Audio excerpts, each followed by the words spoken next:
అంటే దాని అర్థం తెలుసా ఏంటి? వై మీ అంటే చెప్పండి. వినపట్లేదు నాకు.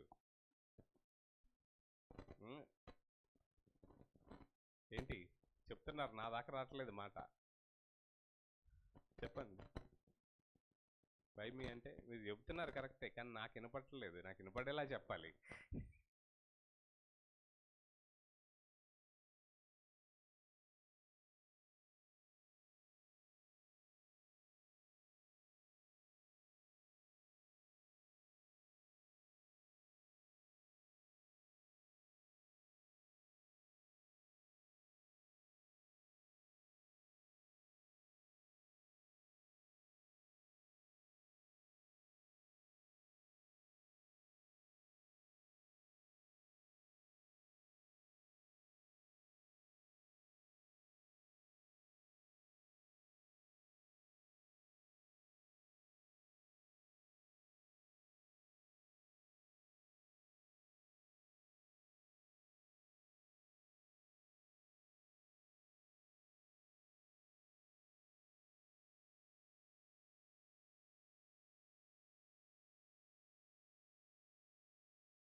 జనరల్గా ఈ ఫ్రేజ్ అంటే ఈ మాట నాకే ఎందుకు ఇట్లా అవుతుంది?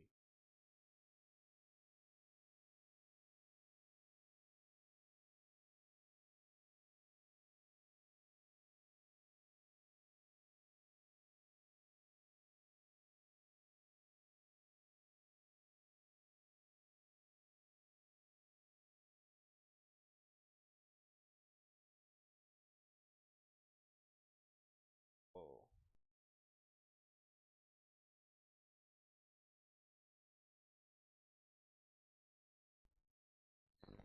నాకెందుకు ఇట్లా అవుతున్నాయి?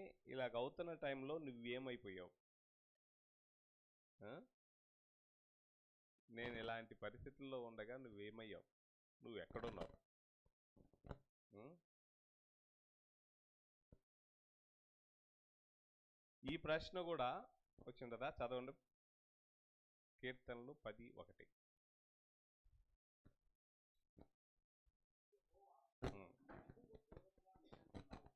నీవెన్ ఉం. ఉం. నువ్వెందుకు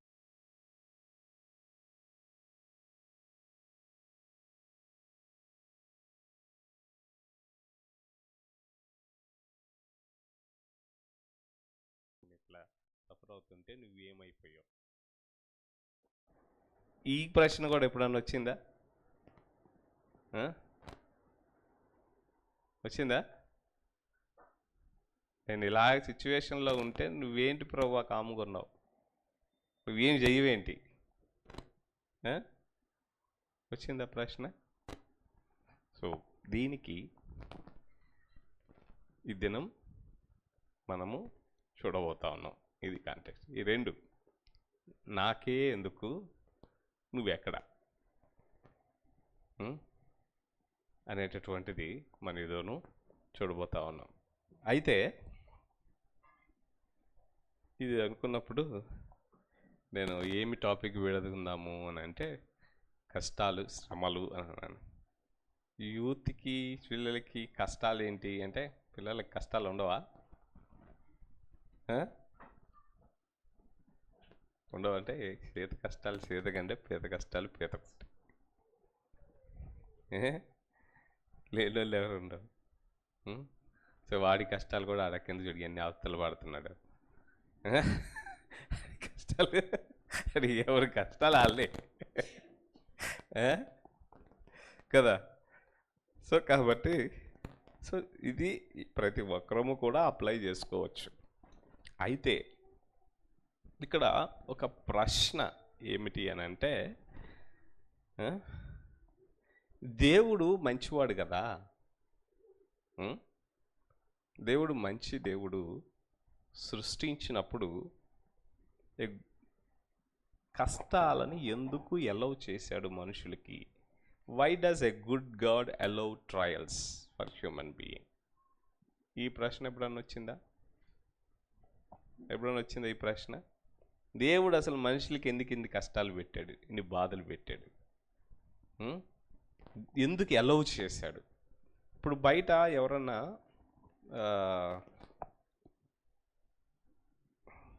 కొంతమంది ఉంటారు, వాళ్ళకి కొన్ని పరిస్థితుల్లో చేతులు కాళ్ళు లేకుండా ఉన్నటువంటి వాళ్ళు ఉంటారు. దేవుడు ఎందుకు వెళ్ళిన ఇట్లా చేశాడు అని అనిపిస్తుందా? దేవుడు మంచివాడైతే ఎందుకు ఇలాగా చేశాడు? కొంతమంది బ్రెయిన్ ఎదగకుండా ఉంటారు. అలా చూసినప్పుడు దేవుడు మంచివాడైతే ఇలాంటి ఏం చెప్పిన వీళ్ళకి ఎందుకు ఇన్ని బాధలు పెట్టాడు అని అనిపిస్తుందా? దేవుడే కనుక ఉండుంటే అసలు లోకంలో కష్టాలు ఎందుకు ఉన్నాయి? ఈ ప్రశ్న కూడా వేస్తారు కదా. అసలు దేవుడు ఉండుంటే లోకంలో కష్టాలు ఎందుకు ఉన్నాయి? దేవుడు ఉండుంటే కష్టాలు ఉండకూడదు కదా. అవునా కదా? ఈ ప్రశ్న కూడా వస్తుంది. అయితే ఇప్పుడు మనం ఏంటంటే ఇది మనం చూడబోతున్నాం. దేవుడు ఉన్నంత మాత్రాన కష్టములు వచ్చాయి.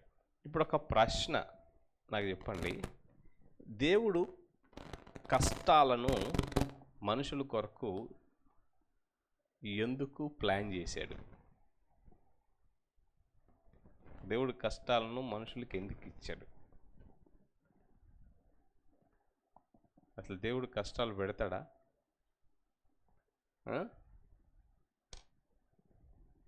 పెడతాడా? అసలు దేవుడు సృష్టి, అందరూ సండే స్కూల్కి వెళ్ళిన వాళ్ళైనా? సండే స్కూల్ వెళ్ళిన వాళ్ళు ఎవరైనా ఉన్నారా ఇక్కడ? సండేస్కి వెళ్తావా? ఇలా అయితే సృష్టి గురించి తెలుసు కదా. దేవుడు ఒక్కొక్కటి సృష్టించాడు.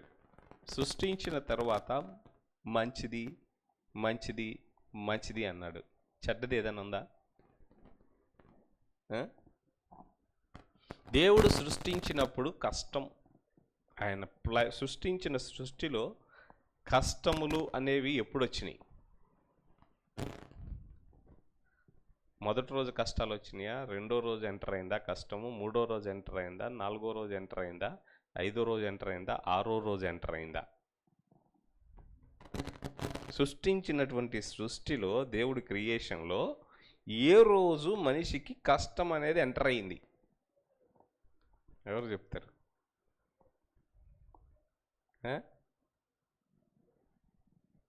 ఏడో రోజా? ఏడో రోజు ఎంటర్ అయిందా? ఎందుకు నిద్రపోయాడు? దేవుడు నిద్రపోయేసరికి మనకు కష్టం వచ్చింది. కొంతమంది అంటారు 6వ రోజు వచ్చింది కష్టం అంటే. ఎందుకు? మనిషికి కష్టం ఎందుకు వచ్చిందని కాదు, మనిషికి ఇంకో మనిషిని తయారు చేసేసరికి కష్టం వచ్చింది అన్నట.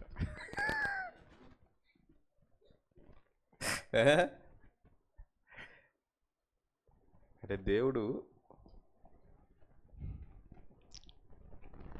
అంటే ఇంకా రకంగా చెప్పాలంటే మనుషుడికి ఎందుకు కష్టం వచ్చింది అని అంటే అవ్వను సృష్టించిన తర్వాత కష్టం వచ్చింది అంటారు. అవ్వను సృష్టించిన తర్వాత కష్టం వచ్చిందా? నిజంగా వచ్చిందా? కష్టము లేకుండా అవ్వ ఆదాము ఎన్నాళ్ళు బ్రతికారు చెప్పండి?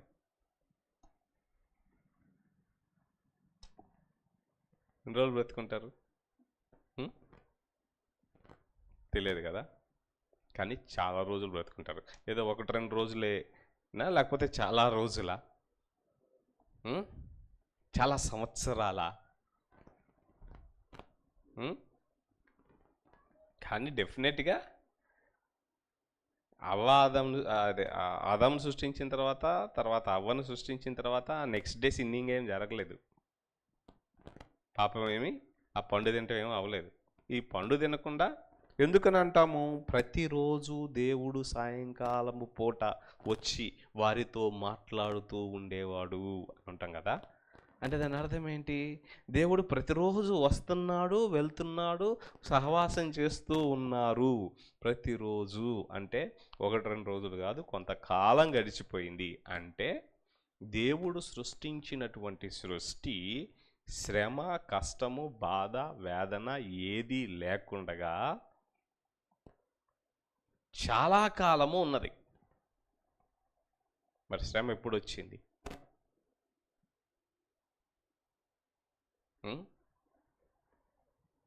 శ్రమ ఎప్పుడు వచ్చింది? ఏదేను తోటలో పాపము చేసిన తర్వాత శ్రమ వచ్చిందా మనుషుడికి? పాపం చేసిన వెంటనే శ్రమ వచ్చిందా? రాలా. వాళ్ళకి గిల్ట్ వచ్చింది, శ్రమ రాలా, గిల్ట్ వచ్చింది. అయ్యో నేను ఎందుకు తినకూడదన్న పండు తిన్నాను అనే గిల్ట్ వచ్చింది. దేవుడు అడిగిన తర్వాత కూడా వాళ్ళకేమీ శ్రమ రాలా. దేవుడు శపించిన తర్వాత, దేవుడు శపించాడు కదా, నువ్వు చెమటొచ్చి నువ్వు పండించుకుంటావు అని, నువ్వు కష్టపడి పిల్లల్ని కంటావు అని, తర్వాత నువ్వు మన్నుతో తింటావు అనేది. దేవుడు శపించిన తర్వాత కూడా కష్టం అనేటటువంటిది ఎంటర్ అయిందా? అవలా. ఎప్పుడు ఎంటర్ అయింది? దేవుడు ఏర్పరిచినటువంటి ఒక తోట ఉంది. ఆ తోట పేరేంటి? ఏదేనులో ఉన్న తోట. దాన్ని ఏదేను తోట అనకూడదు అంటారు ఈ మధ్య కొంతమంది వింతలు. దేవుడు ఒకటి చేసినారు, దాన్ని ఆ తోటలో ఉన్నంత వరకు వాళ్ళకి శ్రమ లేదు. పాపము చేసినా కానీ ఆ తోటలో ఉన్నప్పుడు శ్రమ లేదు, గిల్ట్ ఉంది. అంటే అయ్యో నేను తప్పు చేశాను అని ఉంది. ఆ తోటలో ఉన్నంత వరకు కూడా దేవుడు శపించినా కానీ కూడా ఇంకా వారికి శ్రమ అంటలేదు. దేవుడు మమ్మల్ని శపించాడు, దేవుడు మమ్మల్ని గద్దించాడు అనేటటువంటి వేదన ఒకటి ఉంది, కానీ శ్రమ ఇంకా ఎంటర్ అవ్వాల.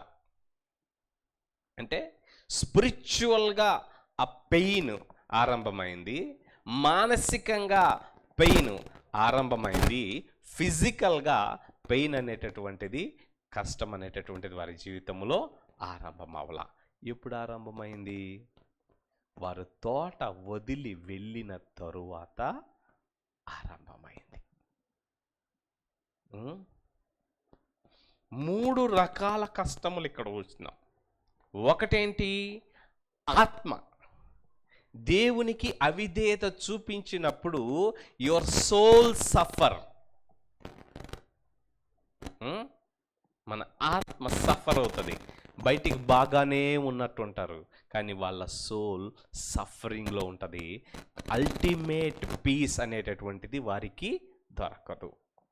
రెండవది దేవుడు వ్యతిరేకమైన తర్వాత, దేవుడు ఒక వ్యక్తికి విరోధి అయిన తర్వాత, దేవునికి ఒక వ్యక్తి విరోధముగా మారిన తరువాత మానసికంగా సఫరింగ్ అవుతుంది, మైండ్ టార్చర్ అనుభవిస్తుంది, శారీరకంగా ఏం అవల. మూడోది, దేవుడు ఏర్పరిచినటువంటి కాపుదలలో నుంచి, దేవుడు పెట్టిన స్థలములో నుండి, దేవుడు చిత్తమైనటువంటి ఒక ప్రదేశములో నుండి, దేవుడు ఇచ్చినటువంటి ఒక ప్రాంతంలో నుండి వెళ్ళిపోయిన తరువాత, దేవునికి దూరమైన తర్వాత, దేవుని చిత్తమునకు దూరమైన తర్వాత, దేవుని యొక్క సన్నిధికి దూరమైన తర్వాత, అప్పుడు శారీరకమైనటువంటి శ్రమ ఆరంభమైనది. అర్థమైందా? There are 3 kinds of pains in the world.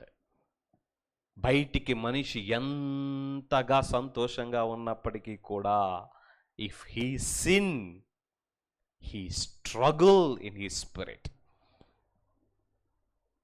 పాపము ప్రవేశిస్తే, పాపము చేసినప్పుడు అంతరంగంలో వేదన అనుభవిస్తాడు. బయటికి బాగానే ఉంటారు.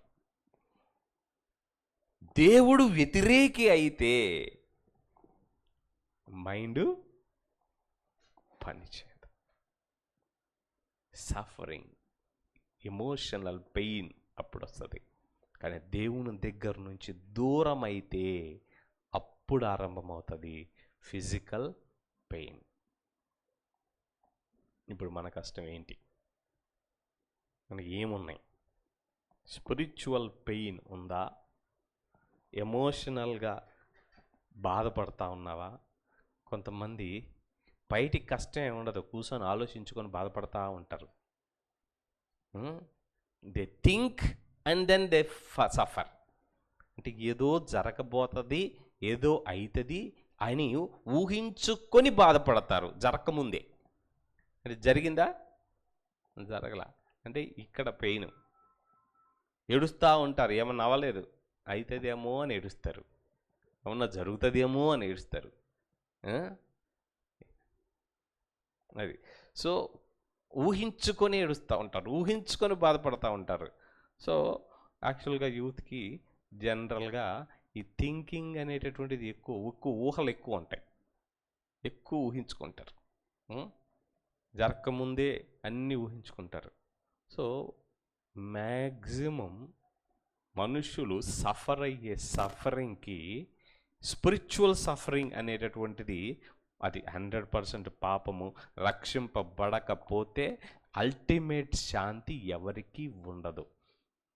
సాధు సుందర్ సింగ్ తన యొక్క టీనేజ్లోనే ఒక ఋషి దగ్గరికి వెళ్ళి నిత్యశాంతి పొందాలంటే ఏం చేయాలి అని వెతికి ఎంతోమందిని అడిగి ఎన్నో క్వశ్చన్లు అడిగారంట. ఎందుకంటే వాళ్ళెవరూ జవాబు చెప్పలేకపోయారు. ఎందుకంటే ఏ ప్రాక్టీస్ ద్వారా రాదు, ఆ నిత్యశాంతి ఆత్మరక్షణ వలననే కలుగుతుంది. ఒక్కసారి యుక్తి మనకి ప్రవేశించిన తర్వాత, కొంచెం అబద్ధం మనలో ప్రవేశించిన తర్వాత, కొంచెం సత్యాన్ని ట్విస్ట్ చేయడం ఆరంభించిన తర్వాత, కొంచెం మోసం చేయడం ఆరంభించిన తర్వాత, తల్లిదండ్రులను మోసం చేయడం, టీచర్ని మోసం చేయడం, అన్నదమ్ముల్ని మోసం చేయడం, ఫ్రెండ్స్ని మోసం చేయడం, ఈ యొక్క మోసం అనేటటువంటిది ఆరంభమైన తర్వాత, కొంచెం యథార్థత కోల్పోయిన తర్వాత, కొంచెం రహస్యంగా హైడింగ్ అనేటటువంటిది మొదలుపెట్టిన తర్వాత, ఇది ఎప్పుడైతే మనలోకి ఆరంభమవుతుందో అప్పుడు నీ అంతరంగంలో పీస్ పోతుంది. ఇంక అప్పటి నుంచి మనిషి అన్నోడికి ప్రశాంతత ఉండనే ఉండదు. ఇక ఎప్పటి నుంచి వాడికి మంచి చెడ్డల తెలివచ్చి, మంచి తెలివి వచ్చినంత వరకు బాగానే ఉంది, కానీ చెడ్డ తెలివి కూడా వచ్చింది. కాబట్టి చెడ్డ తెలివి కూడా వచ్చేసరికి ఇంక ప్లే చేస్తున్నారు, అప్పుడే గేమ్స్ ఆడుతూ ఉంటారు, ట్విస్ట్ చేస్తూ ఉంటారు, మ్యానిపులేట్ చేస్తూ ఉంటారు, హైడ్ చేస్తూ ఉంటారు, కొంచెము ట్రిక్స్ చేస్తూ ఉంటారు, ఇలాంటి అబద్ధాలు ఆడుతూ ఉంటారు. ఇవన్నీ చేస్తూ ఉన్నప్పుడు ఇంకప్పుడు ఆరంభమవుతుంది ఒక మనుష్యునిలో సఫరింగ్ అనేటటువంటిది. అర్థమైందా? ఇంకా ఆ రోజు నుంచి కూడా మానవ జీవితము సఫరింగే, మనశ్శాంతి ఉండదు. కానీ రెండోది ఏంటి? ఇది ఒకటైతే ఊహించుకొని ఊహల్లోనే మనుష్యుల యొక్క సఫరింగ్స్లో ఇది పక్కన పెట్టి మేజర్ పర్సంటేజ్ ఆఫ్ దేర్ కన్నీరు, వేదన, బాధ జరగనాటి కోసమే, జరిగినాటి కోసం కాదు, జరగనాటి కోసమే మనుషుడు ఎక్కువ బాధపడుతుంటాడట. జరిగిద్దేమో, అయ్యిద్దేమో, ఇలాగైతే, ఒకవేళ అలాగంటే, వీళ్ళు అలాగ చేస్తే, ఇలాగ అయితే, ఇలాగుంటే, ఇవి అయితే, ఇప్పుడు స్కూల్కి వెళ్తున్నాను, కాలేజీకి వెళ్తున్నాను, టీచర్ ఇలా చేస్తే, ఫ్రెండ్ ఇలాగంటే, ఇది ఇక్కడ ఇలాగైతే, ఇక్కడ అయితే, వాళ్ళు అలాగ అనుకుంటే, ఇలాగ నన్ను ఫీల్ అయితే, నన్ను చూసి వాళ్ళు ఇలాగ అనుకుంటే, నన్ను చూసి వాళ్ళు ఒకవేళ నచ్చకపోతే, నేను ఇదే అవ్వకపోతే, నేను బాగోకపోతే, ఇంక ఊహలో మామూలుగా ఇక అందమయ్యే కాటికి మామూలుగా ఉండదు. మనుషుని యొక్క కష్టాల్లో మోస్ట్ మేజర్ పర్సంటేజ్ ఏమీ జరగనాటి కోసమే బాధపడతాడట. జరిగినాటి కోసం బాధపడితే తర్వాత విషయం, జరగనాటి కోసమే బాధపడతాడు. ఒక లెక్కేసుకొని కూర్చొని జరిగినవన్నీ జరగనివన్నీ, జరిగినాటి కోసం సఫర్ అవుతున్నది ఎంత, జరగకుండగానే ఊహించుకొని బాధపడుతున్నది ఎంత లెక్కేసుకుంటే, ఇదేదో పీనట్ బట్స్ లాగా చిన్న కొంచెం ఇక్కడ రెండు ఉంటాయి, కానీ మిగిలిందే ఎక్కువ ఉంటుంది. కాబట్టి యువర్ మైండ్ ఈస్, మన తలంపులు is most dangerous. Our heart is the source of a pain. ఎప్పుడు? పాపం చేయడానికి. అవర్ మైండ్ దాన్ని ఏంటి, ఆ పెయిన్ని ఏం చేస్తుంది? ఫ్లేమ్ పెంచుద్ది అనమాట. గ్యాస్ పెంచినట్టు, మంటకి గ్యాస్ అందించినట్టు ఈ థాట్స్.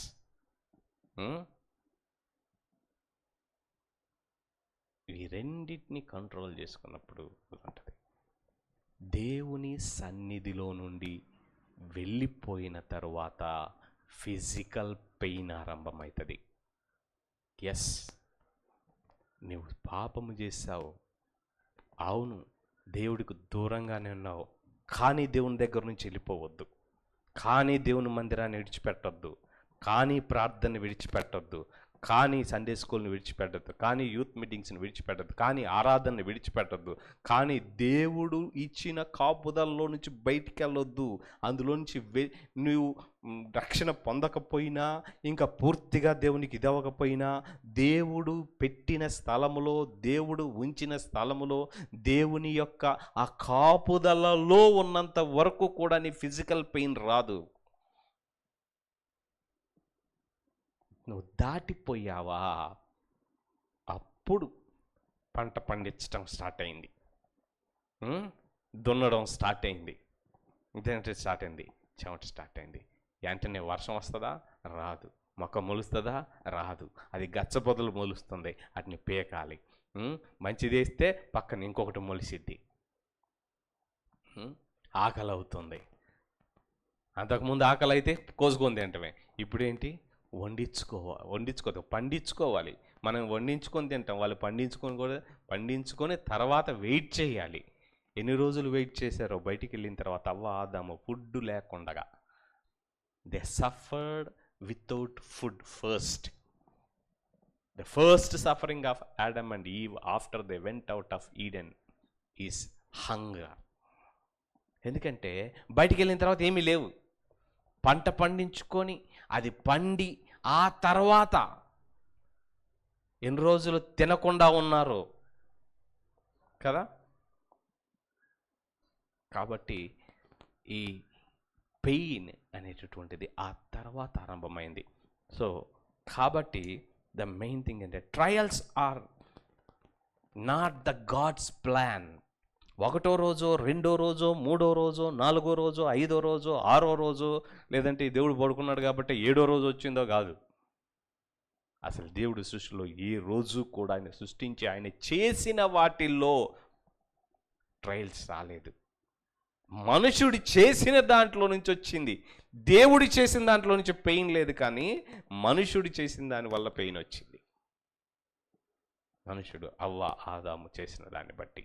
కాబట్టి దేవుడు చేసింది క్రియేషన్, అయితే మానవుడి చేసింది సిన్. దేవుడు చేసింది క్రియేషన్, అయితే దాంట్లో నుంచి పెయిన్ లేదు, కానీ మనుష్యుడు చేసింది డిజొబీడియన్స్, దాంట్లో పెయిన్ వచ్చింది. అవిధేయత అనేది మనలో ప్రవేశించిందా, మనశ్శాంతి కోల్పోతాం. ఎప్పుడైనా కానీ ఎదురు తిరగడం, ఎదురాడు హృదయము మనలో ప్రవేశించిందా, అది తల్లిదండ్రులకైనా పెద్దలకైనా ఎవరికైనా ఎదురాడు మనస్సు, మొండి మనస్సు అంటాం కదా,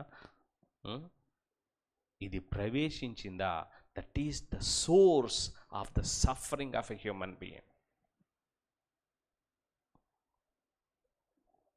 ఇప్పుడు ఇది పెద్దవాళ్ళలో స్టార్ట్ అవుతుందా, పిల్లల్లో స్టార్ట్ అవుతుందా?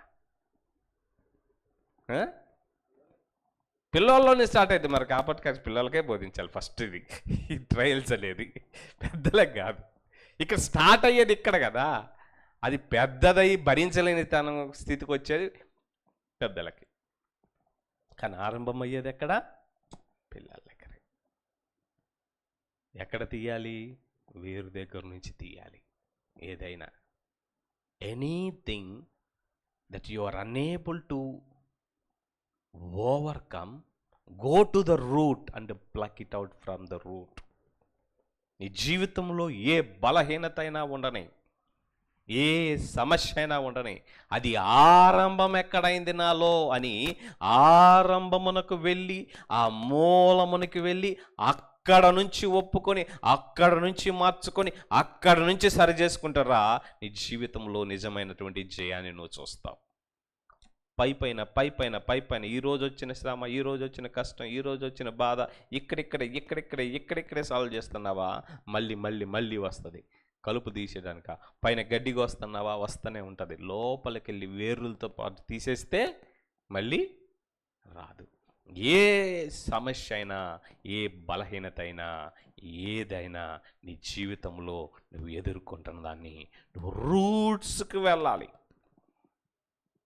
ఇప్పుడు ఒకవేళ నువ్వు 40 సంవత్సరాలు, 30 సంవత్సరాలు, ఎంత సంవత్సరాలు అయిపోయినప్పటికీ కూడా, 20 సంవత్సరాలు గడిచిపోయినటువంటి అప్పటికీ కూడా నీ జీవితంలో కొన్ని పెయిన్స్, కొన్ని సఫరింగ్స్, కొన్ని వీక్నెసెస్, కొన్ని ఇష్యూస్, వాటిని నువ్వు గెట్ రైడ్ అవ్వాలంటే, వాటి నుంచి విడుదల పొందాలంటే, వాటి నుంచి జయం పొందాలంటే, నువ్వు ఇప్పుడు చేస్తున్నటువంటి, ఇప్పుడు ఉన్నటువంటిది కాదు, నీ లైఫ్లో అది ఎప్పుడు ఆరంభమైందో ఆ డేకి వెళ్ళాలి. ప్రార్థన చేయి, గుర్తు తెచ్చుకో, దేవుణ్ణి అడుగు.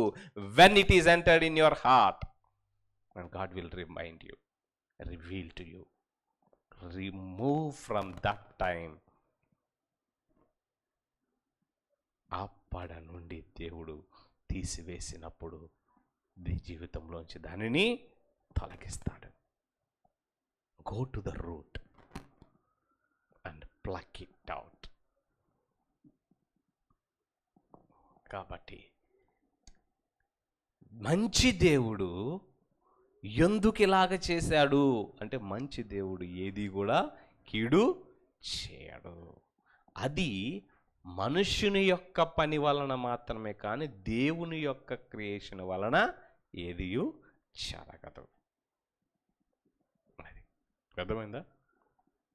కాబట్టి ఫస్ట్ థింగ్, దేవుణ్ణి ఎన్నడూ కూడా అడగొద్దు, నాకే ఎందుకెట్లా, నువ్వేమయ్యావని. ఆయన ఏమయ్యాడు కాదు, మనదే సమస్య. రెండవది, దేవుడు మంచోడు కదా, ఎందుకిట్లా అలౌ చేశాడంటే, దేవుడు అలౌ చేయలేదు, నువ్వే తెచ్చుకున్నావు. దేవుణ్ణి కాదని తెచ్చుకున్నావు సమస్య, దేవుణ్ణి వద్దని తెచ్చుకున్నావు సమస్య, దేవుని మాటకి అవిధేయత చూపించి తెచ్చుకున్నాం సమస్య. దేవుడు సమస్య తెచ్చిపెట్టలే అవ్వ ఆదాంకి. దేవుని మాట కాదని తెచ్చుకున్నారు సమస్యలు. దేవుని మాట అవిధేయత చూపించి తెచ్చుకున్నారు ఈ విషయంలో. కాబట్టి దేవుడు చేసింది కాదు, మనుష్యుడు తీసుకొచ్చినదే దేవునికి వ్యతిరేకముగా. ఈ సమస్యలు ఎన్ని రకాలుగా ఉంటాయంటే నాకు చూసాం కదా, mostly they are the consequences of sin. ఇవి మన యొక్క పాపమును బట్టి. ఫస్ట్ థింగ్ మనం చూసాము, అస్సలు లోకములో శ్రమ అనేది ఉన్నదే పాపమును బట్టి. కానీ ఒకరి పాపము వేరే వారి మీద పడుతుంది. మనమేమి పాపం వేయలా, చిన్నపిల్లోడు, కానీ వాళ్ళు చచ్చిపోతున్నారు కదా. పాపము వలన వచ్చు జీతము మరణం. కడుపులో బిడ్డ ఎందుకు చచ్చిపోయాడు? పుట్టిన వెంటనే 1-2 రోజుల్లో పిల్లలు ఎందుకు చచ్చిపోతున్నారు? వాళ్ళు ఏం పాపం చేశారు? ఇవన్నీ పెద్ద పెద్ద క్వశ్చన్లు కదా, అవునా? క్వశ్చన్లు వచ్చినాయా? పెద్ద పెద్ద క్వశ్చన్లు. చిన్నపిల్లలు కడుపులోనే ఎందుకు చనిపోతున్నారు? వాళ్ళు ఏం పాపం చేశారు? పుట్టిన వెంటనే 2-3 రోజుల్లోనే, లేదా నెల రోజుల్లోనే, సంవత్సరం లోపలనే చనిపోయారు. వాళ్ళు ఏం తప్పు చేశారు? పాపం వల్ల వచ్చు జీతం మరణం కదా. మరి ఏం పాపం చేస్తే వచ్చింది ఈ మరణం వీళ్ళకి? వారు పాపము చేయలా, ఆదాము పాపము చేశాడు, అవ్వ పాపము చేసినది. ఆ విత్తనము, ఆ పర్యవసానము, ఆ ఎఫెక్టు ఇప్పటికీ ఉన్నది. దేవుడు దాన్ని తీసేయడానికి, మన జీవితములో పాపమును తీసివేయడం కాకుండా ఆదాము దగ్గర నుంచి వచ్చిన పాపాన్ని తీసివేసి మరణాన్ని కొట్టేయాలనుకున్నాడు. కాబట్టి అక్కడ నుండి కడుక్కుంటూ వచ్చాడు, ఆయన పునరుద్ధానాన్ని తీసుకొని వచ్చాడు. కాబట్టి ఇక్కడ చెప్పేది ఏంటంటే, నేను చాలా విషయాలు మన జీవితంలో వచ్చాయి, మనము చెయ్యనివి ఉంటాయి, మనము చేయకుండానే వచ్చే సమస్యలు ఉంటాయి. ఒక పేద కుటుంబంలో పుట్టాం. నువ్వేం పాపం చేసావని పేదల కుటుంబంలో పుట్టావు? This may be a curse from generations.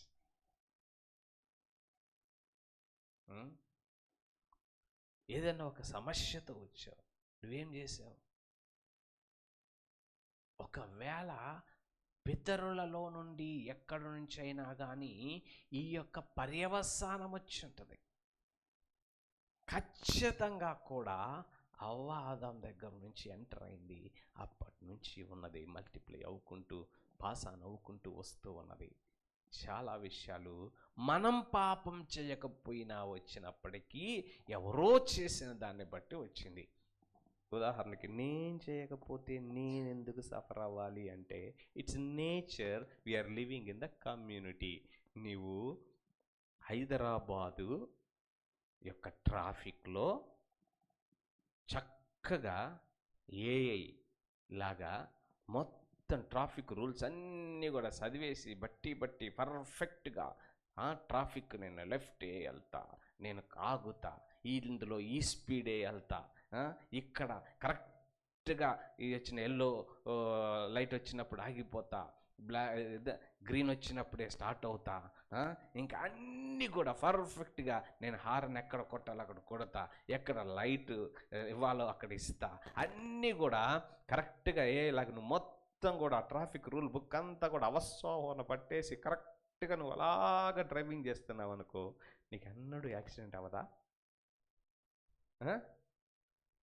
Traffic rules పాడైతే యాక్సిడెంట్ ఎందుకైంది? ట్రాఫిక్ రూల్స్ పాటితే యాక్సిడెంట్ ఎందుకైతుంది? ఎదుటోడు తాగేసి వచ్చింది అనుకో,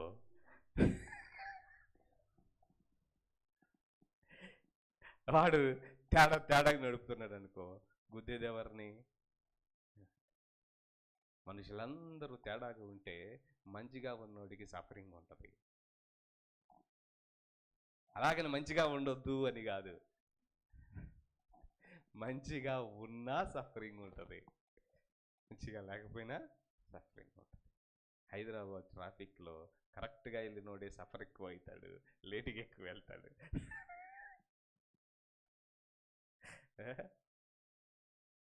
ఏమి రాదు నచ్చుదా?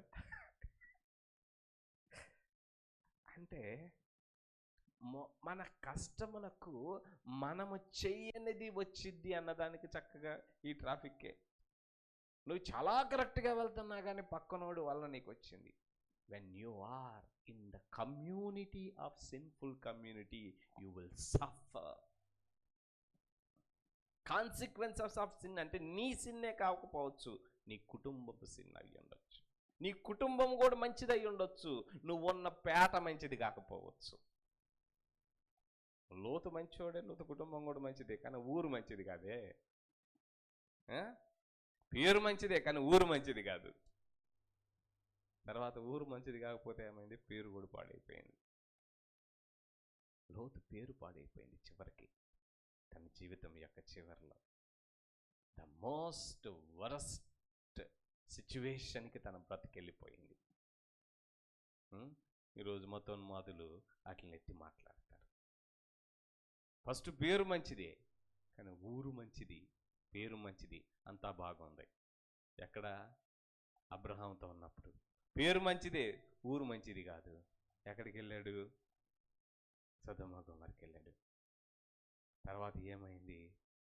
ఊరు పాడైంది, పేరు పాడైంది, జీవితము పాడైంది. కాబట్టి కాన్సిక్వెన్స్ ఆఫ్ సిన్ అంటే నీ సిన్ వలన వచ్చింది. రెండోది నీ కుటుంబము వలన రావచ్చు, నువ్వున్న పరిసరాల యొక్క దాన్ని బట్టి రావచ్చు, ఈ లోకమును బట్టి రావచ్చు. అసలు పూర్తిగా మానవ జాతే అవాదం వలన ఇలాంటి సమస్యలకు వెళ్ళింది. Consequence is the sin. ఇక్కడ సాతానుతో పని లేదు, దేవుడితో పని లేదు. మనం తెచ్చిపెట్టుకున్నాం, మనమే పెట్టుకున్నాం, మనమే ఉంటున్నాం. కానీ కొన్నిసార్లు సాతానుడు ప్రత్యేకముగా ఇది చేస్తాడు, టెంప్ట్ చేస్తాడు. సాతానుడు సఫరింగ్స్ని తీసుకొని వస్తాడు. అది వేరు. అది మన చేతుల్లో లేదు కదా. ఈ మొదటి మన చేతుల్లో ఉంది. ఇది మన చేతుల్లో. సాతాను తెచ్చే కష్టాల నుంచి, సమస్య నుంచి ఒకడు తప్పించుకోవాలంటే ఏం చేయాలి? ఏం చేయాలి? అడవిలో ఉన్నాం, అడవిలో క్రూర జంతువులు, అడవి పందులు వస్తూ ఉంటాయి. మన పంట బాగుండాలంటే అడవిలో బాగుంటుందా? అడవి పందులు తిరిగే దగ్గర ఏం చేయాలి? ఆ అడవిలో కూడా నీ పంట బాగుండాలంటే సోలార్ ఫెన్సింగ్ వేసుకోవాలి.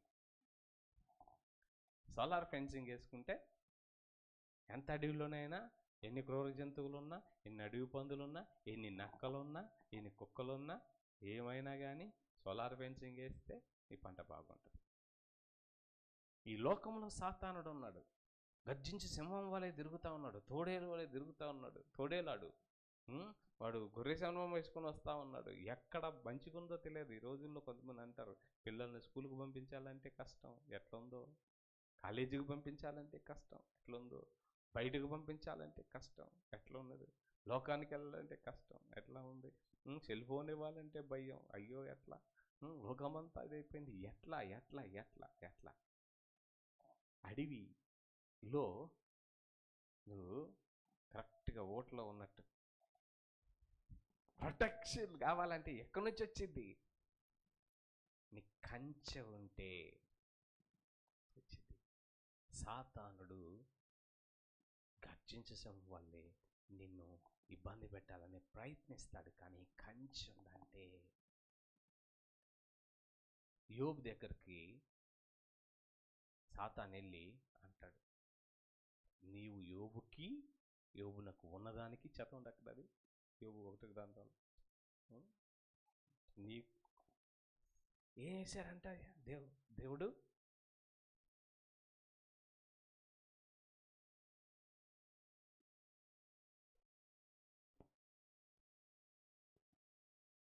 10వ వచనం. యోబు యొరొకయే దేవుని యందు భయభక్తులు కలవాడాయన, నీవు అతనికిని అతని ఇంటి వారికిని అతనుకు కలిగిన సమస్తమునకు చుట్టూ కంచె వేసితివి కదా. నీవు అతని చేతి పనిని దీవించుట చేతనే అతని ఆస్తి దేశంలో బహుగా విస్తరించినది. నువ్వు కంచె వేసితివి కదా. కంచె ఎందుకు వచ్చింది?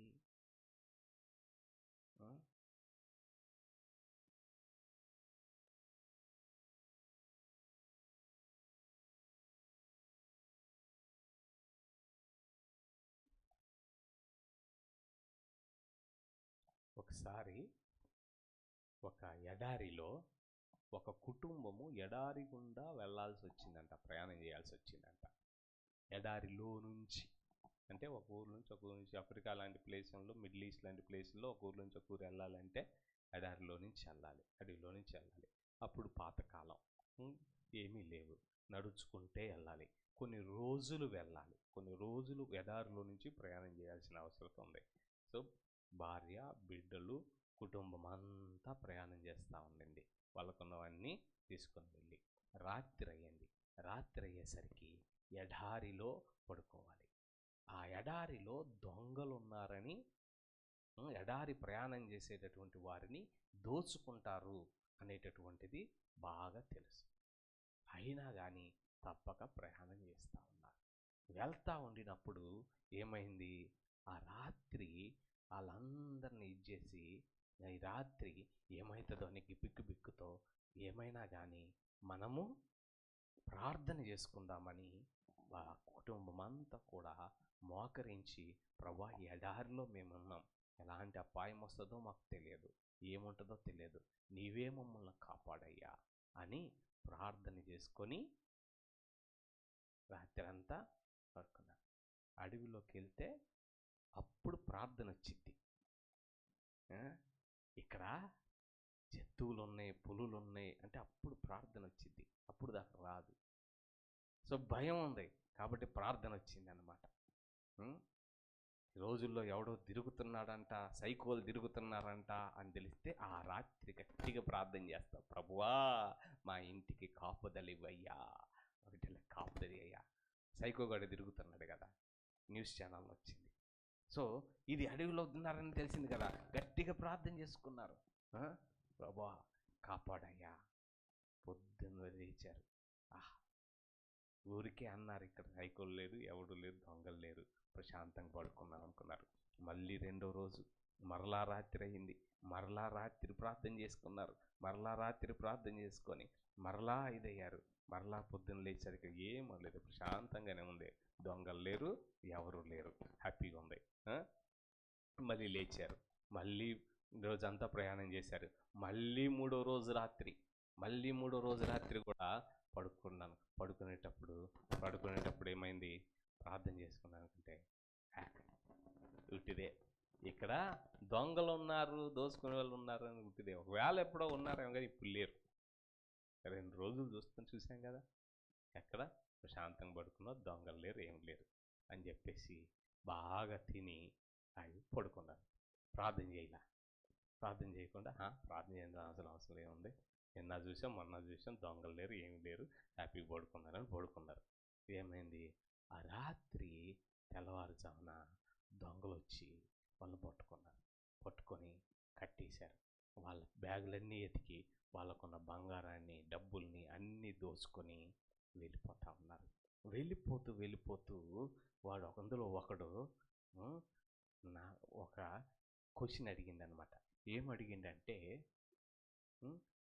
నేను వాడికి పక్కన వెళ్ళిపోకుండా, నాకు అంతు చిక్కున ఒక ప్రశ్న ఉంది, ఈ ప్రశ్నకి సమాధానం చెప్పండి, అప్పుడు కానీ నేను ఊరికి వెళ్ళలేను. రోజు రాత్రి అయ్యేసరికి, మేము 10 గంటలకు వచ్చేసరికి, చీకటి పడిన తర్వాత రాత్రి అయ్యేసరికి మీరు చుట్టూ గోడ కట్టేసుకుంటున్నారు. ఆ గోడకు తలుపు ఎక్కడ ఉందా అంటే తలుపే కనపట్టలేదు, ఎక్కడ తలుపు కనపట్టలేదు, గోడ చుట్టూ తిరుగుతున్నారు. రోజంతా తిరిగి ఇంకా తెల్లారి తరగతి వెళ్ళిపోయేసరికి, ఆ తర్వాత పొద్దున్నే ఏమీ ఉండట్లేదు, మీరు వెళ్ళిపోతున్నారు. మరలా మీ వెనకాల నిదానంగా ప్రవేశించి నెక్స్ట్ డే కూడా గోడ కట్టేసుకున్నారు మీరు. గోడ కట్టేసుకున్నారు, ఎక్కడ తలుపు లేదు, ఏ లేదు. రాత్రికి గోడ ఎట్ట కడుతున్నారు, అసలు తలుపు లేకుండా గోడ ఎట్ట కడుతున్నారు, పొద్దున్నే అసలు అది అంతా తీసేస్తున్నారు, ఈ సీక్రెట్ ఏంటి మాకు చెప్పండి అంటున్నాడంట. సరే, ఈరోజు ఎందుకు కట్ల? మరి ఈరోజు ఎందుకు వచ్చారంటే, ఈరోజు మీరు గోడ కట్టలేదు, గోడ కట్టుకోకుండా ఉన్నారు కాబట్టి వచ్చేది. ఇప్పుడు ఈ గోడ ఏంటి? వాడికి అర్థం కాలేదు, కానీ అడిగేసరికి ఈ విన్నోడికి అర్థమైంది. ఏంటి గోడ? వాడికి కనబడని, మనకి కనబడని గోడ, శత్రువుకు మాత్రమే కనబడే గోడ. మనకి కనబడని గోడ, మన శత్రువుకు మాత్రమే కనబడే గోడది ప్రార్థన కంచె. సాతాను నుండి తప్పించుకోవాలి అని అంటే ప్రార్థన కంచె.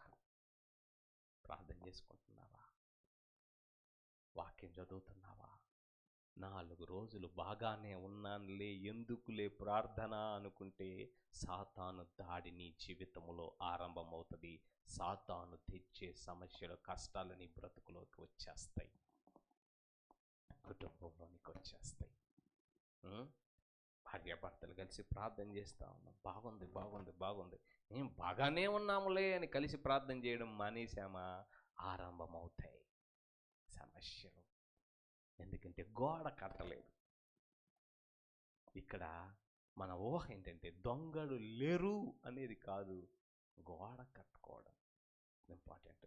దొంగ ఎప్పుడూ ఉన్నాడు, సాతానుడు ఎప్పుడూ ఉన్నాడు, వాడు ఎప్పుడు దాడి చేయాలని చూస్తున్నాడు, ఎప్పుడు మనల్ని సమస్యల్లోకి, కష్టాల్లోకి, ఇబ్బందుల్లోనికి పిట్టుకొని వెళ్ళాలని ఎప్పుడు చూస్తున్నాడు, మన టెంప్టేషన్లోనికి తీసుకెళ్ళాలని ఎప్పుడు ట్రై చేస్తున్నాడు. కానీ నీకు గోడ ఉందా, నీకు కంచె ఉందా, నువ్వు కాపాడబడతావు. ఆ కంచె లేదా, నువ్వు ఇదైపోతావు. ఇప్పుడు ఈ కట్టిన గోడ ఎవరు? దేవుడు కట్టారు. ఈ ప్రార్థన గోడ. ఎక్కడైనా, అది ఎడారైనా, అది అడివైనా, ఎక్కడైనా నువ్వు ప్రార్థన కంచె ఉన్నట్లయితే, యోబుకి, అతనికిని, అతని ఇంటి వారికిని, తనకు కలిగిన సమస్తమునకు నువ్వు కంచె వేసితివి. ప్రశ్న, నీకు కంచె ఉందా? ప్రశ్న, నీ ఇంటికి కంచె ఉందా? ప్రశ్న, నీవు కలిగిన వాటన్నిటికీ కంచె ఉందా?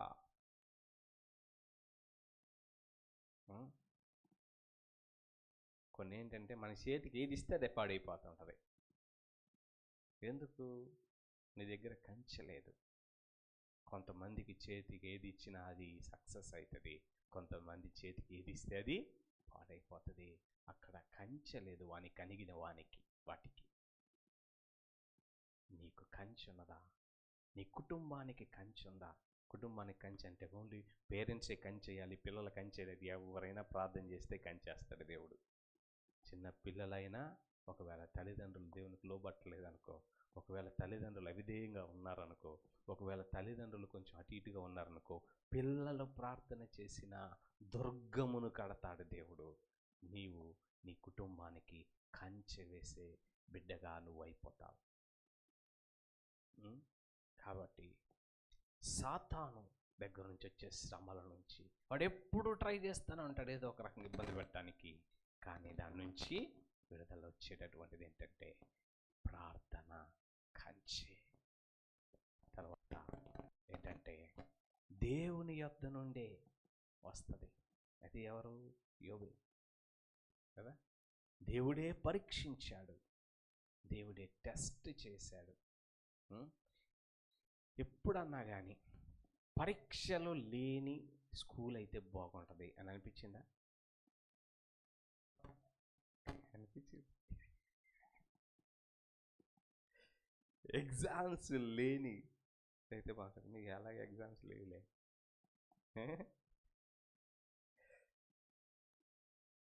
హ్యాపీగా ఉంటుంది కదా. కానీ ఎగ్జామ్ లేకపోతే ప్రమోషన్ ఉండదు. Exams are not meant to suffer you and degrade you.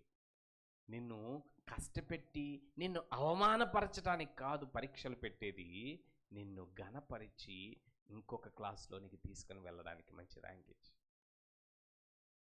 చదవని వాడు అవమానం నుండి అక్కడే ఉండిపోతాడు, కానీ చదివిన వాడు ఘనత నుండి నెక్స్ట్ లెవెల్కి వెళ్తాడు. కాబట్టి పరీక్షలు అనేటటువంటివి అవమానం కోసం కాదు, పరీక్షలు ఇబ్బంది పెట్టడం కోసం కాదు, పరీక్షలు ఘనపరచడానికి, పరీక్షలు గౌరవాన్ని ఇవ్వడం కోసం, పరీక్షలు ఇంకొక మెట్టులోనికి ఇంకొక క్లాస్లోనికి తీసుకుని వెళ్ళడం కోసం. కాబట్టి మన టీచర్, హెవెన్లీ టీచర్ పరీక్షలు పెడతాడు, నేర్చుకున్న దానికి పరీక్షలు పెడతాడు. ప్రభువా నన్ను ప్రేమ కలిగిన వాడిగా చేయయ్యా అంటే పక్కన వాళ్ళు తిట్టోళ్ళని పెడతాడు. ప్రేమ చూపించాలిగా మరి. శత్రువులను కూడా క్షమించే మనసి అయ్యా అంటే నీ మిత్రులే శత్రువులు అయ్యేటట్టు చేస్తాడు.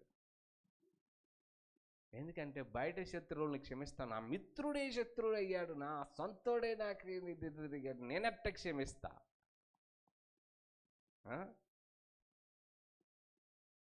నాతో పాటు భోజనం చేసిన వాడే, నాతో పాటు రొట్టె విడిచిన వాడే నన్ను అప్పగించినాడు కదా యేసుప్రభు అంటాడు.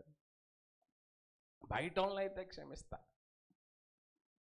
తెలియని వాళ్ళనైతే క్షమిస్తా అంట. బాబా ప్రభువా శత్రువును కూడా క్షమించేది ఏమంటే అలాంటిది పెడతాడు. మరి పరీక్ష పెడతాడు దేవుడు. కొన్ని రోజులు డెసిషన్ తీసుకొని ఇలా ఉంటా ప్రభా అంటే పరీక్ష పెడతాడు. ఉన్నావా, నెక్స్ట్ మీటింగ్ తీసుకెళ్తాడు. లేవా, మళ్ళీ అక్కడే ఉంటాం. కాబట్టి దేవుడు పరీక్షలు పెడతాడు.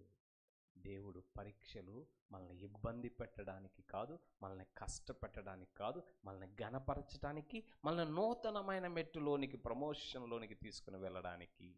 కాబట్టి ఎగ్జామ్స్ కోసం ఇబ్బంది పడద్దు, ఎగ్జామ్స్ హ్యాపీగా రాయాలి.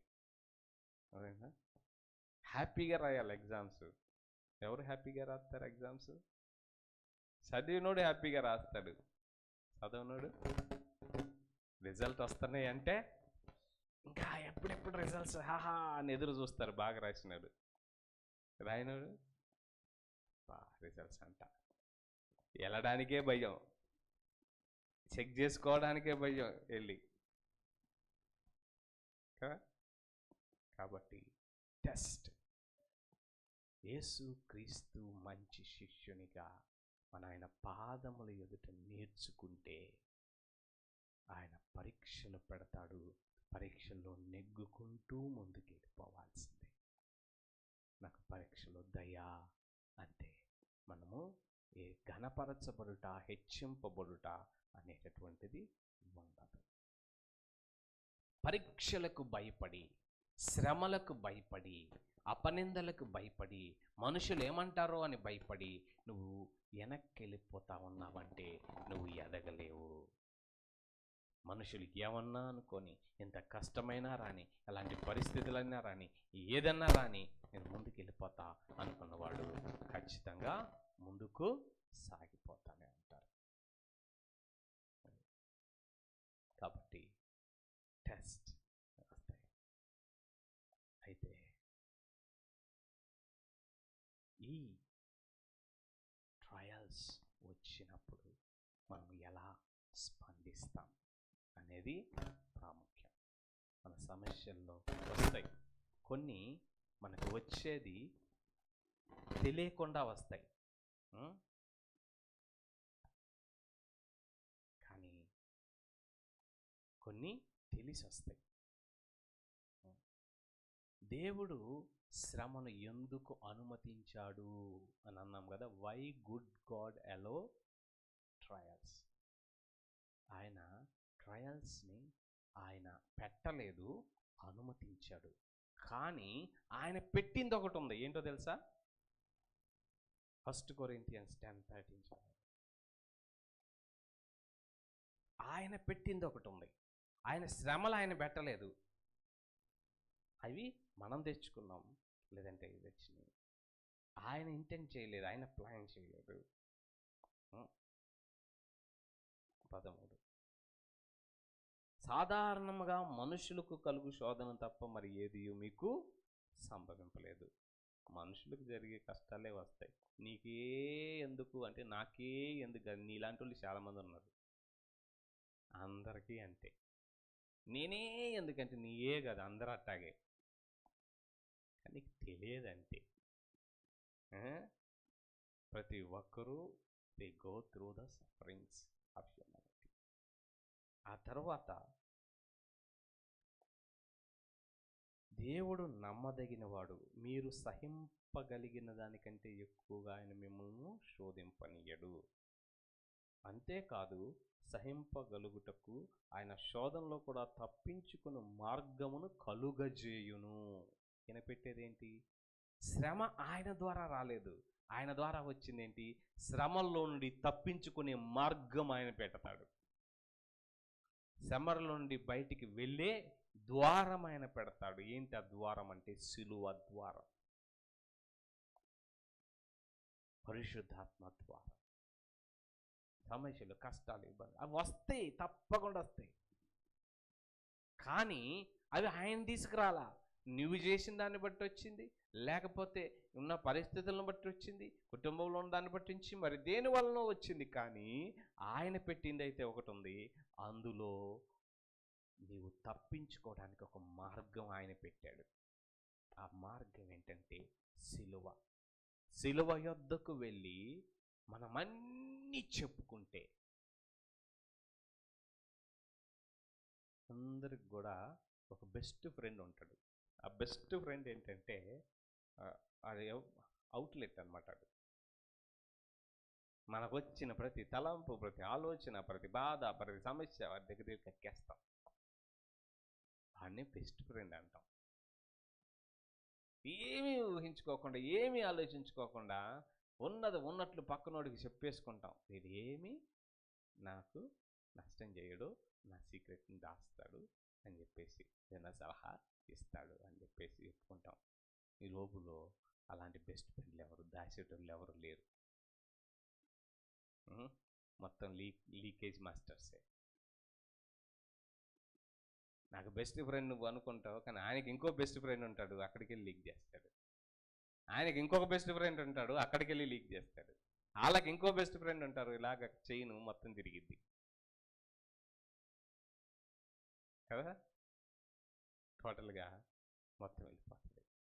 కానీ నీ సమస్యని, నీ స్థితిని రహస్యమందు విని, రహస్యమందు నీకు సహాయం చేసి బహాటముగా నిన్ను విడిపించి గణపరచు ఒక స్నేహితుడు ఉన్నాడు. ఆయన యేసయ్య. యేసయ్య కంటే మంచి స్నేహితుడు లేడు. కాలేజీలోనో, స్కూల్లోనో, ఊరిలోనో ఎక్కడ నిన్న బెస్ట్ ఫ్రెండ్ అనుకుంటున్నావా? ఆ బెస్ట్ ఫ్రెండే ఒకరోజు నిన్ను ముంచేస్తాడు. ఆ బెస్ట్ ఫ్రెండే నిన్ను ముంచుద్ది ఒకరోజు. నువ్వన్నీ చెప్పేసుకున్నావు, మాట్లాడేసావు కదా, ఏదో ఒక రోజు అయ్యే పట్టుకుని బ్లాక్మెయిల్ చేస్తారు. నువ్వు మాట్లాడేసినవి, వింతేపరిచినవి. అయితే నిజమైన స్నేహితుడు యేసయ్య. ఆయన సిలువ దగ్గరికి వెళ్ళి నీ సమస్య ఏదైనా, నీ కన్నీరు ఏదైనా, నీ బాధ ఎంత చిన్నదైనా, ఎంత పెద్దదైనా, ఇది కూడా చెప్పాలా అంటే అది కూడా చెప్పొచ్చు, ఏదైనా చెప్పొచ్చు.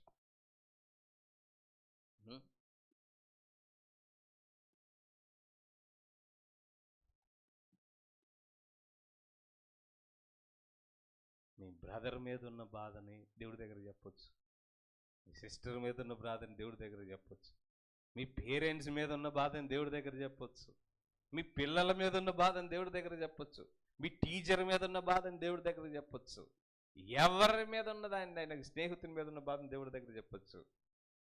Anything you can take to the cross. ఎంత చిన్న విషయమైనా. అసలు కొంతమందికి ఏంటంటే అసలు చిన్న విషయానికి పెద్దగా బాధపడతారు, అయినా చెప్పుకోవచ్చు. He listens, he cares.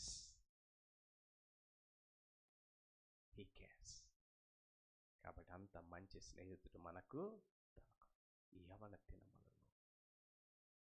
If you have a friend like Jesus, he can help you in every problem of your life. యేసయ్యను నీ స్నేహితుడిగా చేసుకున్నావంటే ఆయన ప్రతి విషయంలో నీకు సహాయం చేయగలడు. ఈ లోకంలో స్నేహితులు వద్దు, యేసయ్యను మాత్రమే పెట్టుకో అని నేను అన్నట్లా. స్నేహితులను పెట్టుకో, కానీ బెస్ట్ ఫ్రెండ్ని మాత్రం యేసయ్యను మాత్రమే పెట్టుకో. మిగిలిన వాళ్ళందరూ నార్మల్ ఫ్రెండ్సే, బెస్ట్ ఫ్రెండ్ మాత్రం యేసయ్యే ఉండాలి. అందరికి విరోధులు అయిపోవద్దు, అందరినీ ఫ్రెండ్లీగానే ఉండు, కానీ బెస్ట్ ఫ్రెండ్ యేసయ్యను మాత్రమే పెట్టుకో. వేరే ఎవరిని బెస్ట్ ఫ్రెండ్గా పెట్టుకోవద్దు. ఎందుకంటే ఎవరు ఎప్పుడు మారిపోతారో తెలియదు. ఎవరు ఎప్పుడు ఎలా టర్న్ అయిపోతారో తెలియదు. కాబట్టి యేసయ్యని మాత్రమే నీ స్నేహితునిగా పెట్టుకో. నీ లైఫ్లో ఆరంభంలోనే దేవుణ్ణి నీ స్నేహితునిగా పెట్టుకుంటే నీ జీవితం అంతయు కూడా అని అన్నడు విడిచిపెట్టడు. ఆయన నమ్మదగిన వాడు. కాబట్టి ఏం చేస్తాడంటే, జస్ట్ విని, కొంతమంది స్నేహితుల దగ్గరికి వెళ్ళి ఓ చెప్పుకుంటారు, ఓ ఎడుస్తారు. వాళ్ళు ఏమైనా సహాయం చేస్తారు? ఏం సహాయం చేయరు, వింటారు అంతే. మరి ఎందుకు చెప్పావు అంటే, చెప్పుకుంటేనైనా బాధపోద్ది, చెప్పుకుంటే బాధపోతుంది. చెప్పుకుంటే బాధపోయేటటువంటిది కాదు, బాధకి నుండి బయటపడడానికి మార్గము సహాయము చేసేవారి దగ్గర చెబితే మేలు. అందుకనే ఈయన నమ్మదగిన వాడు. నువ్వు నమ్మొచ్చు, ఏదైనా చెప్పొచ్చు. ఆయన కేవలం వింటమే కాదు, అందులో నుంచి బయటకు వచ్చే సహాయం చేస్తాడు, వే ఓపెన్ చేస్తాడు నీకు. కాబట్టి is the best friend for your life. కాబట్టి ఆయన మార్గం చేస్తాడు. అయితే 2 రకాలు రెస్పాన్స్ మనకి. ఆల్ ఆఫ్ సడన్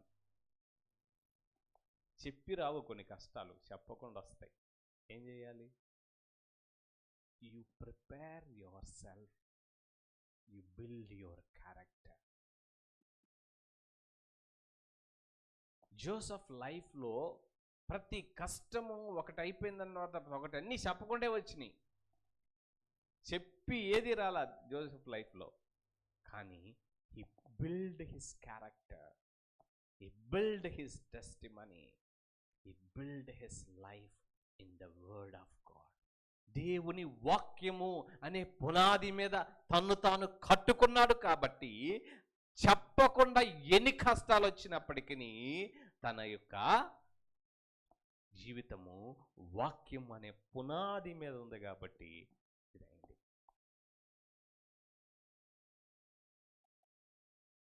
గాలి వానలు ఎప్పుడైనా చెప్పొస్తాయా? కానీ బండ మీద కట్టబడితే అది నిలిచి ఉంటుంది. యేసేపు జీవితంలో ఎలా ప్రవర్తించాలి, సత్యం కాపాడుకోవాలి, సత్యంగా ఉండాలి. అన్నలందరూ మ్యానిపులేట్ చేస్తుంటే తండ్రి దగ్గర యథార్థంగా ఉన్నవాడు ఒకడే కనపడ్డాడు, సత్యంగా పడ్డాడు. అన్నలందరూ కూడా షేదరించుకుంటా ఉంటే, ద్వేషిస్తూ ఉంటే అన్నల్ని ప్రేమించేవాడిగా ఉన్నాడు, కీడును మనసులో పెట్టుకోకుండా. కొంచెం అవకాశం దొరికితే చాలు పాపము చేయడానికి అందరూ సిద్ధంగా ఉంటే దేవునికి భయపడి బ్రతికేవాడిగా ఉన్నాడు. మనుషులు వాళ్ళు సహాయం చేస్తారు, వీళ్ళు సహాయం చేస్తారని వీళ్ళ మీద ఆధారపడతాం. కానీ యేసేపు కూడా ఎవరు సహాయం చేస్తారనుకున్నారు జైల్లోంచి బయటికి తీసుకురావడానికి, కానీ వారు చేయలేదు. దేవుని మీద ఆధారపడినాడు. Build your character, build your life on truth, build your life on love, build your life on forgiveness, build your life on holiness, build your life in trusting the Lord and looking unto the Lord. ఈ జీవితంలో హఠాత్తుగా ఏ కష్టం వచ్చినా కానీ నువ్వు చెదరవు, చెక్కు చెదరవు. అప్పుడు ఏమవుతుందంటే, కష్టాలు రావా? వస్తాయి, కానీ వచ్చిన ప్రతి కష్టము మేలుగా మారుతుంది. ఆయన ప్రేమించు వారికి, ఆయన సంకల్పము చొప్పున పిలువబడిన వారికి సమస్తమును మేలు కలుగుటికి సమకూడి జరుగుతాయి. తర్వాత వస్తాయి కొన్ని కష్టాలు. పేతురుకి రాబోయేది ముందే చెప్పాడు యేసయ్య. పేతురు సాతాను నిన్ను జల్లెడ పట్టాలని చూస్తున్నాడు. ఈ రాత్రి 3 సార్లు నేను ఎరగనన్ను బొంకుతావు. ఇలాంటి సమస్య నీకు రాబోతుంది. ఇదిగో గొర్రెల కాపర్ని కొడతారు, గొర్రెలు చెదిరిపోతాయి. నన్ను పట్టుకుంటారు, ఆ తర్వాత మీరందరూ చెల్లాచెదరైపోతారు. ఈ జరగబోయేది, వచ్చే కష్టాన్ని ముందే హెచ్చరించాడు. ముందే హెచ్చరిస్తే ఏం చేయాలి? శోధనలో ప్రవేశింపకుండునట్లు ప్రార్థన చేయండి. Pray. When God tells before something is going to be happen, సోమరిగా ఉండొద్దు, ప్రార్థన చేయి. ఒక సమస్య రాబోతున్నదని దేవుడు చెప్పినప్పుడు సోమరిగా ఉండొద్దు, ప్రార్థన చేయి. ఒక ఇబ్బంది రాబోతుందని దేవుడు చెప్పినప్పుడు ప్రార్థన చేయి. దాంట్లోంచి దేవుడు విడిపిస్తాడు. ప్రేయర్ లైఫ్ నువ్వు రెగ్యులర్గా ఉన్నదే కాకుండా ఒక క్రొత్త సమస్య రాబోతుంది అన్నప్పుడు కొంచెం ఎక్కువ ప్రార్థన చేయాలి. ఎందుకంటే ఇప్పుడు నువ్వు ఆల్రెడీ రోజు కొంచెం ప్రార్థన చేస్తూనే ఉన్నావు. కానీ దేవుడు ఇంకో సమస్య రాబోతుందని ఎందుకు చెప్పాడు? ఈ ప్రార్థన చాలదని చెప్పాడు. అప్పుడు ఏం చేయాలి? ఇంకొక రోజు ఉపవాసం ఉండడమో, ఇంకొక గంట ఎక్స్ట్రా ప్రార్థన చేయడమో, శోధనలో ప్రవేశింపకుండునట్లు మెలకువగా ఉండి ప్రార్థన చేయడము, కొంచెం నిద్ర ఆపుకొని ప్రార్థన చేయడం చేయాలి. When God tells you before something is going to be happen, నువ్వు కొంచెం ఎక్కువసేపు ఆగి ప్రార్థన చేయాలి. అప్పుడు ఏం చేస్తాడు? దేవుడు అందులోంచి బయటికి వచ్చే మార్గాన్ని తెరుస్తాడు. కానీ మొదటిసారి జాగ్రత్తగా లేకుండా రెండోసారి కూడా జాగ్రత్తగా లేకపోతే నువ్వు మునిగిపోతావు. మునిగిపోతున్నప్పుడు ఏం చేయాలి? యేసయ్యా నన్ను రక్షించు అని కేక వేయాలి. మునిగిపోయాడు కదా పేతురు, మరలా వచ్చి పశ్చాత్తాపడు, అయ్యా నన్ను జ్ఞాపకం చేసుకో అని కేక వేస్తే అందులో నుంచి మరలా లేవనెత్తి నిలబెట్టు దేవుడు అన్నాడు. కాబట్టి ఆయన ఖచ్చితంగా సహాయం చేస్తాడు. ఫస్ట్ థింగ్ రోజు మనం చూసింది ఏంటి? నాకే ఎందుకైతున్నాయి, నాకే ఇదంతా ఎందుకైతుంది అని అనుకుంటున్నావా? నీకే కాదు, అందరికీ అట్లాగే. అందరూ అలాంటి ఉన్నాయి. అందరికీ బాధలు ఉన్నాయి, అందరికీ వాళ్ళే ఉన్నాయి. కానీ దేవుడు ఎందుకు ఇట్లా ఎలవ్ చేస్తున్నాడు అనుకుంటున్నావా? దేవుడు ఎలవ్ చేయాల. దేవుడు క్రియేట్ చేసిన దాంట్లో మొదటి రోజు, రెండో రోజు, మూడో రోజు, 4, 5 ఏ రోజు కూడా శ్రమ లేదు, కష్టం లేదు. దేవుడు చేసిన దాంట్లో శ్రమ లేదు, మనుషుడు చేసిన దాంట్లో ఉంది. పాపములు మనుషుని వల్లే వచ్చింది. కానీ ఆ శ్రమలు అనేటటువంటిది మనిషి పాపంలో నుంచి వస్తుంది. నువ్వు చేసింది కాకపోవచ్చు, కుటుంబంలో అయ్యొచ్చు, మనం ఉన్నటువంటి సొసైటీలో అయ్యుండొచ్చు, సాతాను లోకంలోంచి అయ్యుండొచ్చు. కానీ లోకంలోని ప్రవేశించిన ప్రతి శ్రమ కూడా పాపమును బట్టే. సాతానుడు ఆ పాపము నుండి విడిపించినది సిలువే, సిలువ రక్తమే. ఆ తర్వాత సాతానుడు ఎప్పుడు ఎలాగ మింగుదామా అని చూస్తూ ఉన్నాడు. కంచె, ప్రార్థన కంచె వేసుకుంటే సాతానుడు ఎన్ని ట్రై చేసినా అవసరం లేదు. దేవుడు టెస్ట్ పెడతాడు. నిన్ను అవమానపరిచి ఓడితే చూడటానికి కాదు, నిన్ను ఘనపరిచి మరొక మెట్టులోనికి తీసుకుని వెళ్ళడానికి దేవుడు పరీక్షలు పెడతాడు. అయితే దేవుడు శ్రమలను చేయలా, కష్టాలను చేయలా. కానీ ఆయన చేసింది ఏంటంటే శ్రమలోకి వచ్చినప్పుడు మార్గాన్ని చేశాడు. దేవుడు శ్రమ పెట్టలేదు, కానీ దాంట్లోంచి బయటకు వచ్చేటటువంటి మార్గాన్ని సిలువను పెట్టాడు. ప్రతిసారి కూడా సిలువ యొద్దకు వెళ్ళడం మనం నేర్చుకోవాలి. అంతకంటే మంచి స్నేహితుడు ఎవరు లేరు. Go to Jesus, tell everything to him. And just వినడమే కాదు, విని హెల్ప్ చేస్తాడు. సడన్గా వచ్చే కష్టాలు ఉన్నాయా? ముందుగానే నీ లైఫ్ని, క్యారెక్టర్ని బిల్డ్ చేసుకో. వాక్యాన్ని చదువు. వాక్యానుసారంగా చిన్నతనము నుండే సత్యము, చిన్నతనము నుండే ప్రేమ, చిన్నతనము నుండే క్షమాపణ, చిన్నతనము నుండే పరిశుద్ధత, చిన్నతనం నుండే ప్రతిదాని మీద దేవుని మీద ఆధారపడడం నేర్చుకో. ఎలాంటి పరిస్థితులు వచ్చినప్పటికీ దేవుడు అందులో నిన్ను కృంగిపోనీయడు, ముందుకు తీసుకుని వెళ్ళిపోతూనే ఉంటాడు. అన్ని నీ మేలుకే మార్చబడతాయి. దేవుడు ఎప్పుడైనా చెప్తున్నాడా, జాగ్రత్తగా ఉండు, ఇది రాబోతుంది, ఇది అవ్వబోతుంది అని దేవుడు కానీ, పెద్దల ద్వారా కానీ, పరిస్థితుల ద్వారా కానీ ఏదో సమస్య రాబోతుందని ముందే తెలిసిందా? కొంచెం ఎక్కువ ప్రార్థన చేయి. శోధనలో ప్రవేశింపకుండానట్లు మెలకువగా ఉండి ప్రార్థన చేయండి. God did not created the trials, but he helped, and he created the help. He made the cross. He did not make the suffering, he made the cross. He did not brought the sin, but he brought the salvation. ఆయన పాపాన్ని తీసుకురాలా, రక్షణ తీసుకొచ్చాడు. ఆయన శ్రమను తీసుకురాలా, విడుదలను తీసుకొచ్చాడు. కాబట్టి is always there for you. In this day make a decision, let Jesus be my best friend. ఎంతమంది స్నేహితులన్నా నా జీవితంలో ఉండనై, కానీ నా బెస్ట్ ఫ్రెండ్ మాత్రం యేసయ్యనే పెట్టుకుంటా, యేసయ్యనే చేసుకుంటా, యేసయ్యే అని అనుకో. చాలు.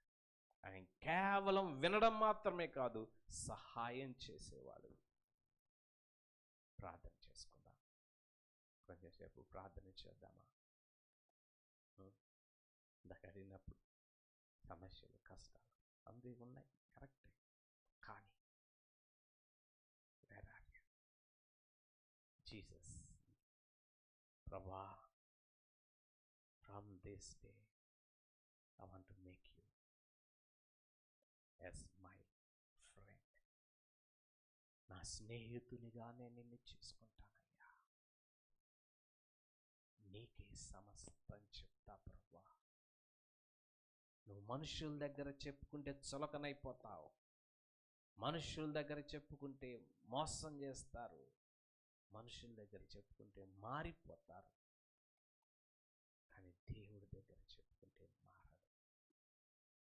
ఆయన సహాయం చేస్తాడు. ఆయన బలపరుస్తాడు. ప్రతి చిన్న విషయాన్ని దేవుడికి చెప్పడం నేర్చుకో.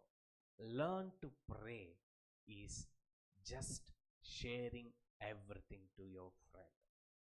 నాకు ప్రార్థన రాదు అని అంటున్నావా? ప్రతి విషయాన్ని నా స్నేహితునికి చెప్పుకుంటా, అదే ప్రార్థన.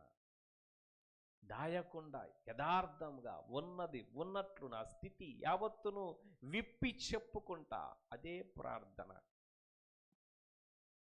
ఆ ప్రార్థన నేర్చుకో. నీ జీవితం కదల్చబడదు. నీ జీవితం పునాది మీద కట్టబడుతుంది. నీ జీవితం ఆశీర్వాదకరముగా మారుతుంది. పరిశుద్ధుడా, ప్రేమ కలిగిన మా దేవా, బిడ్డలను మీరు జ్ఞాపకం చేసుకోండి అయ్యా. నీ కృపకు అప్పగించుకుంటున్నాను. మీరే సహాయం చేయమని. అచ్చిరేయుడా, మీరే కరుణించమని. ఈ బిడ్డల జీవితంలో నీవు నిజమైన స్నేహితుడవు కమ్మయ్య. ఎంతమంది స్నేహితులున్నా నీవే నిజమైన స్నేహితుడి, ప్రాణ స్నేహితుడిగా నాయనా నిన్ను ఏడ్చుకోవడానికి సహాయం చేయమని, కృపనిమ్మని యేసు నామమున వేడి ప్రార్థన చేయుచున్నాను తండ్రి. ఆమేన్. Praise the lord.